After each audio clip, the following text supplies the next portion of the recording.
dan doktor memastikan kepada saya yang kolesterol telah pun turun sehingga 5.2. Assalamualaikum warahmatullahi wabarakatuh.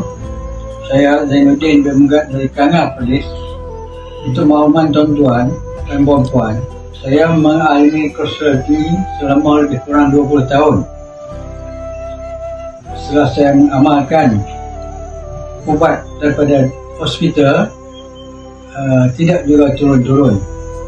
Oleh itu, doktor mencadangkan supaya kita tukar pada ubat yang lain untuk menurunkan kolesterol saya.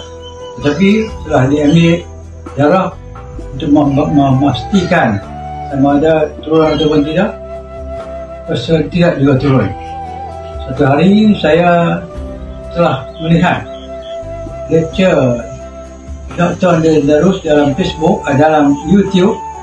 Beliau menyarankan untuk menurunkan kolesterol, bolehlah mencuba Sachenkey DND 369.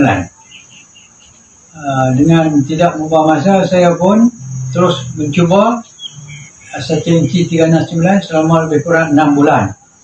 Sebab itu saya terus jumpa doktor sekali lagi dan doktor memastikan kepada saya yang kolesterol telah pun turun sehingga 5.2. Oleh itu, bagi sesiapa yang mengalami keadaan yang sama seperti saya ini, iaitu kolesterol tinggi, saya sarankanlah supaya mencuba DND 369 ini.